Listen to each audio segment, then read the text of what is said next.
Welcome to my channel. Tonight's story is by Charles Dickens, called To Be Read at Dusk. If you like the video, please click the like button. If you have anything to say about the story or the video, please comment. To Be Read at Dusk. 1, 2, 3, 4, 5. There were 5 of them. 5 couriers sitting on a bench outside the convent on the summit of the great St. Bernard in Switzerland, looking at the remote heights, stained by the setting sun as if a mighty quantity of red wine had been broached upon the mountaintop and had not yet had time to sink into the snow. This is not my simile. It was made for the occasion by the stoutest courier, who was a German. None of the others took any more notice of it than they took of me, sitting on another bench on the other side of the convent door, smoking my cigar like them, and, also like them, looking at the reddened snow, and at the lonely shed hard by, where the bodies of belated travelers dug out of it slowly wither away, knowing no corruption in that cold region. The wine upon that mountaintop soaked in as we looked. The mountain became white, the sky a very dark blue. The wind rose, and the air turned piercing cold. The 5 couriers buttoned their rough coats. There being no safer man to imitate in all proceedings than a courier, I buttoned mine. The mountain in the sunset had stopped the 5 couriers in a conversation. It was a sublime sight, likely to stop conversation. The mountain being now out of the sunset, they resumed. Not that I had heard any part of their previous discourse, for indeed I had not then broken away from the American gentleman in the traveller's parlour of the convent, who, sitting with his face to the fire, had undertaken to realize me to the whole progress of events that had led to the accumulation by the Honorable Ananias Dodger of one of the largest acquisitions of dollars ever made in our country. "My God," said the Swiss courier, speaking in French, which I do not hold, as some authors appear to do, to be such an all-sufficient excuse for a naughty word that I have only to write it in that language to make it innocent. "If you talk of ghosts—" "But I don't talk of ghosts," said the German. "Of what then?" asked the Swiss. "If I knew of what then," said the German, "I should probably know a great deal more." It was a good answer, I thought, and it made me curious. So I moved my position to that corner of my bench which was nearest to them, and leaning my back against the convent wall, heard perfectly without appearing to attend. "Thunder and lightning," said the German, warming.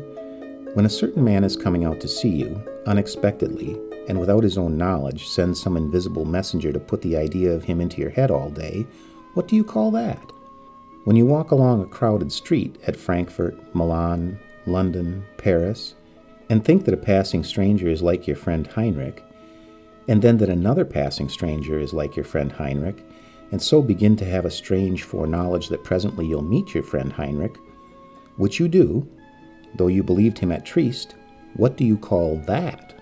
"It's not uncommon either," murmured the Swiss and the other 3. "Uncommon," said the German. "It's as common as cherries in the Black Forest. It's as common as macaroni at Naples. And Naples reminds me. When the old Marchesa Senzimia shrieks at a card party in the Shiva, as I heard and saw her, for it happened in a Bavarian family of mine, and I was overlooking the service that evening, I say, when the old Marchesa starts up at the card table, white through her rouge, and cries, 'My sister in Spain is dead. I felt her cold touch on my back.' And when that sister is dead at that moment, what do you call that? Or when the blood of San Gennaro liquefies at the request of the clergy, as all the world knows it does regularly once a year in my native city," said the Neapolitan courier after a pause with a comical look. "What do you call that?" "That!" cried the German. "Well, I think I know a name for that." "Miracle?" said the Neapolitan with the same sly face. The German merely smoked and laughed, and they all smoked and laughed. "Bah!" said the German presently. "I speak of things that really do happen. When I want to see the conjurer, I pay to see a professed one and have my money's worth. Very strange things do happen without ghosts. Ghosts! Giovanni Baptista, tell your story of the English bride. There's no ghost in that, but something full as strange. Will any man tell me what?" As there was a silence among them, I glanced around. Him who I took to be Baptista was lighting a fresh cigar. He presently went on to speak. He was a Genoese, as I judged. "The story of the English bride," said he. Basta. One ought not to call so slight a thing a story. Well, it's all one, but it's true. Observe me well, gentlemen, it's true. That which glitters is not always gold, but what I am about to tell is true. He repeated this more than once. 10 years ago, I took my credentials to an English gentleman at Long's Hotel in Bond Street, London, who was about to travel. It might be for 1 year, it might be for 2. He approved of them, likewise of me. He was pleased to make inquiry. The testimony that he received was favorable. He engaged me by the 6 months, and my entertainment was generous. He was young, handsome, very happy. He was enamored of a fair young English lady with a sufficient fortune, and they were going to be married. It was the wedding trip, in short, that we were going to take. For 3 months' rest in the hot weather, it was early summer then, he had hired an old place on the Riviera, at an easy distance from my city, Genoa, on the road to Nice. Did I know that place? Yes, I told him I knew it well. It was an old palace with great gardens. It was a little bare, and it was a little dark and gloomy, being close surrounded by trees, but it was spacious, ancient, grand, and on the seashore. He said it had been so described to him exactly, and he was well pleased that I knew of it. For its being a little bare of furniture, all such places were. For its being a little gloomy, he had hired it principally for the gardens, and he and my mistress would pass the summer weather in their shade. So all goes well, Baptista, said he. Indubitably, senor, very well. We had a traveling chariot for our journey, newly built for us, and in all respects complete. All we had was complete. We wanted for nothing.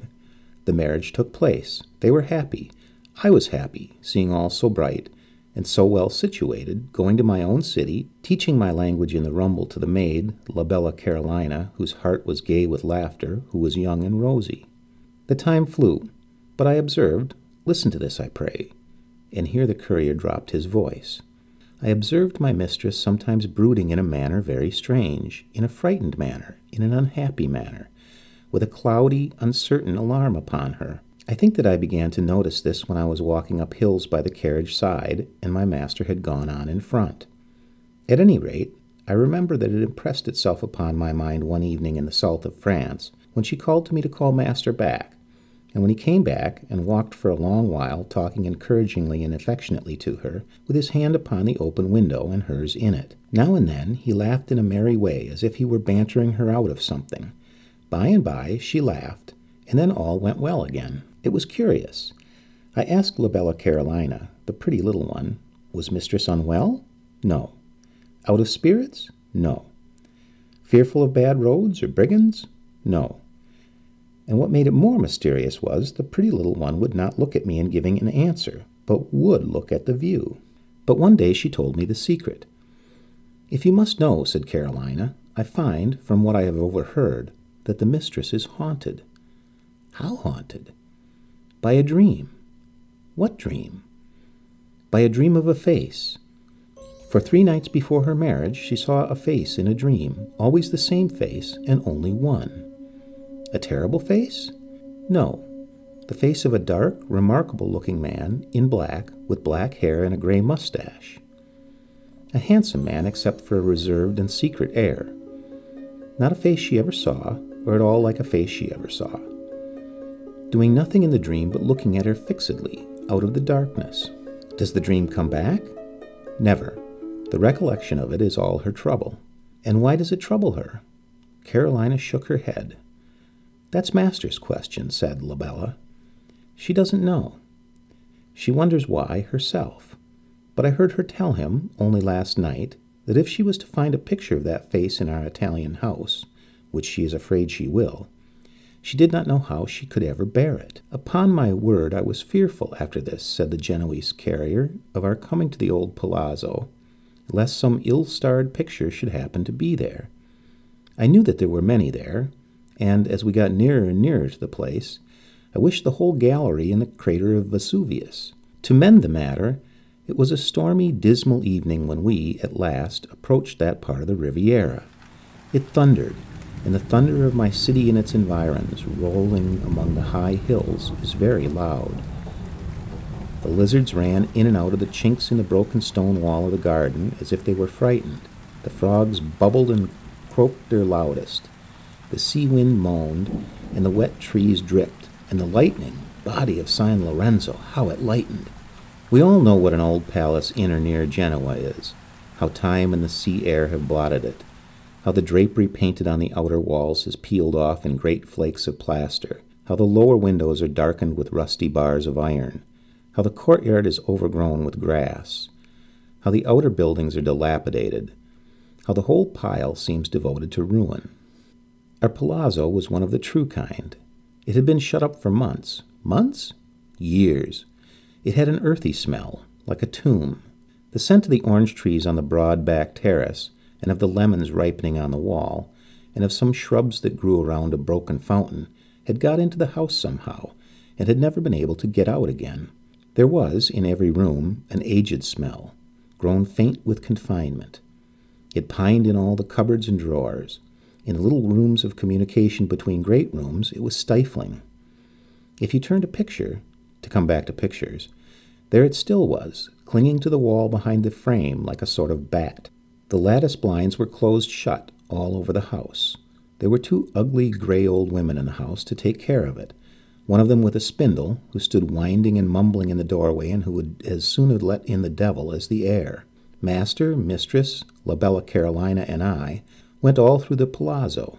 I went through first, though I have named myself last, opening the windows and the lattice blinds, and shaking down on myself splashes of rain and scraps of mortar, and now and then a dozing mosquito or a monstrous, fat, blotchy Genoese spider.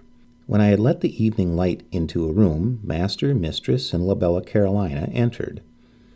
Then we looked round at all the pictures, and I went forward again into another room.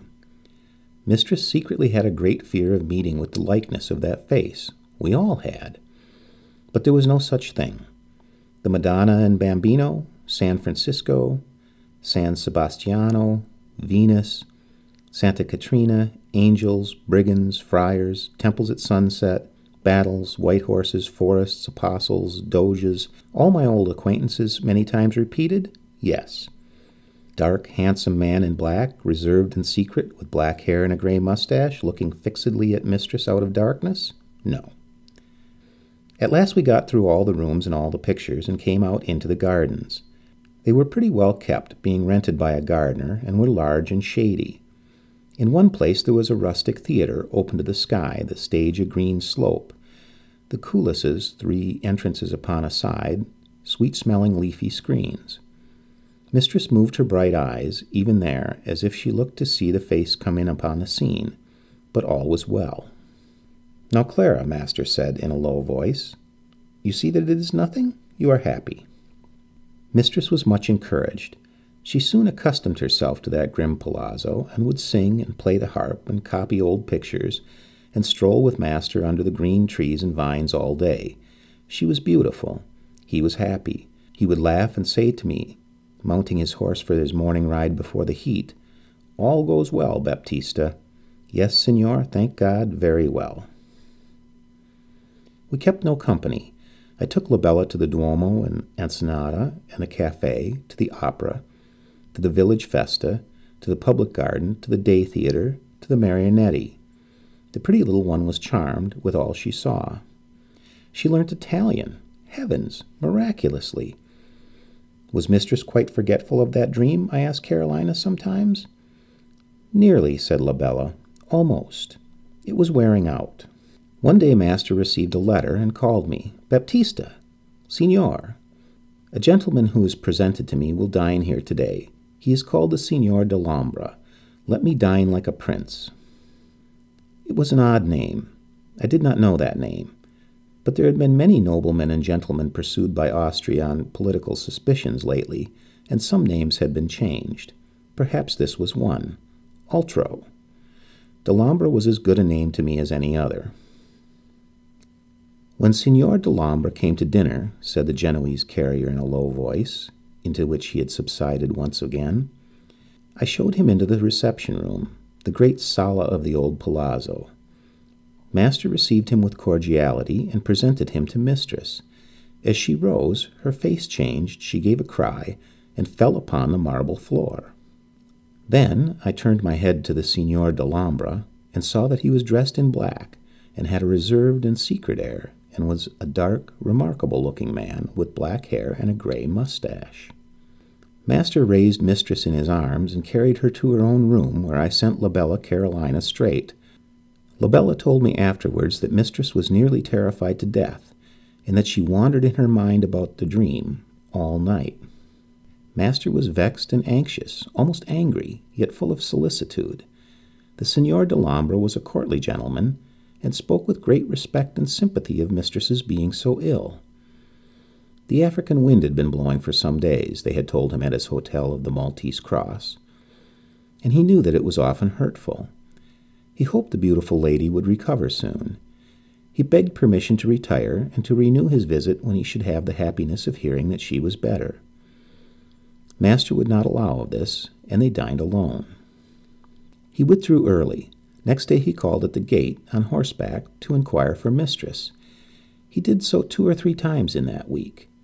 What I observed to myself, and what La Bella Carolina told me, united to explain to me that Master had now set his mind on curing Mistress of her fanciful terror. He was all kindness, but he was sensible and firm. He reasoned with her that to encourage such fantasies was to invite melancholy, if not madness. That it rested with herself to be herself. That if she once resisted her strange weakness, so successfully as to receive the Signor Dellombra as an English lady would receive any other guest, it was forever conquered. To make an end, the Signor came again, and Mistress received him without marked distress, though with constraint and apprehension still, and the evening passed serenely. Master was so delighted with this change, and so anxious to confirm it, that the Signor Dellombra became a constant guest. He was accomplished in pictures, books, and music, and his society in any grim palazzo would have been welcome. I used to notice many times that Mistress was not quite recovered. She would cast down her eyes and droop her head before Signor Dellombra, or would look at him with a terrified and fascinated glance, as if his presence had some evil influence or power on her.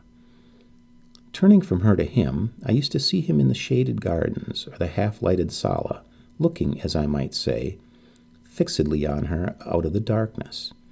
But truly I had not forgotten La Bella Carolina's words describing the face in the dream. After his second visit I heard Master say, "Now see, my dear Clara, it's over. Dellombra has come and gone, and your apprehension is broken like glass." Will he ever come again?" asked Mistress. "Again? Why, surely, over and over again. Are you cold?" She shivered. "No, dear, but he terrifies me. Are you sure that he needs to come again?" "The surer for the question, Clara," replied Master cheerfully. But he was very hopeful of her complete recovery now, and grew more and more so every day. She was beautiful. He was happy. "All goes well, Baptista?" he would say to me again. "Yes, Signor, thank God, very well." "We were all," said the Genoese courier, constraining himself to speak a little louder, "we were all at Rome for the carnival. I had been out all day with a Sicilian, a friend of mine, and a courier who was there with an English family. As I returned at night to our hotel, I met the little Carolina, who never stirred from home alone, running distractedly along the Corso. "Carolina, what's the matter? Oh, Baptista, oh, for Lord's sake, where is my mistress?" "Mistress, Carolina?" "Gone since morning. Told me when Master went out on his day's journey not to call her, for she was tired with not resting in the night, having been in pain, and would lie in bed until the evening, then get up refreshed. She is gone. She is gone. Master has come back, broken down the door, and she is gone. My beautiful, my good, my innocent mistress." The pretty little one so cried and raved and tore herself that I could not have held her but for her swooning on my arm as if she had been shot. Master came up, in manner, face, or voice, no more the master I knew than I was he. He took me. I laid the little one upon her bed in the hotel and left her with the chamberwomen, in a carriage, furiously through the darkness, across the desolate Champagne. When it was day, and we stopped at a miserable post-house, all the horses had been hired 12 hours ago and sent away in different directions. Mark me, by the Signor Dellombra, who had passed there in a carriage with a frightened English lady crouching in one corner. "I never heard," said the Genoese courier, drawing a long breath, "that she was ever traced beyond that spot. All I know is that she vanished into infamous oblivion with that dreaded face beside her that she had seen in her dream." "What do you call that?" said the German courier triumphantly. "Ghosts. There are no ghosts there." "What do you call this that I am going to tell you? Ghosts. There are no ghosts here." "I took an engagement once," pursued the German courier, "with an English gentleman, elderly and a bachelor, to travel through my country, my fatherland. He was a merchant who traded in my country and knew the language, but who had never been there since he was a boy, as I judge some 60 years before. His name was James, and he had a twin brother, John, also a bachelor. Between these brothers there was a great affection. They were in business together at Goodman's Fields, but they did not live together. Mr. James dwelt on Poland Street, turning out of Oxford Street, London. Mr. John resided by Epping Forest. Mr. James and I were to start for Germany in about a week. The exact day depended on business. Mr. John came to Poland Street, where I was staying in the house, to pass that week with Mr. James. But he said to his brother on the second day, "I don't feel well, James. There's not much the matter with me, but I think I am a little gouty. I'll go home and put myself under the care of my old housekeeper, who understands my ways. If I get quite better, I'll come back and see you before you go. If I don't feel well enough to resume my visit where I leave it off, why, you will come and see me before you go." Mr. James, of course, said he would, and they shook hands, both hands, as they always did, and Mr. John ordered out his old-fashioned chariot and rumbled home. It was on the second night after that is to say, the fourth in the week, when I was awoke out of my sound sleep by Mr. James coming into my bedroom in his flannel gown with a lighted candle. He sat upon the side of my bed, and looking at me, said, "Wilhelm, I have reason to think I have got some strange illness upon me." I then perceived that there was a very unusual expression on his face. "Wilhelm," said he, "I am not afraid or ashamed to tell you what I might be afraid or ashamed to tell another man.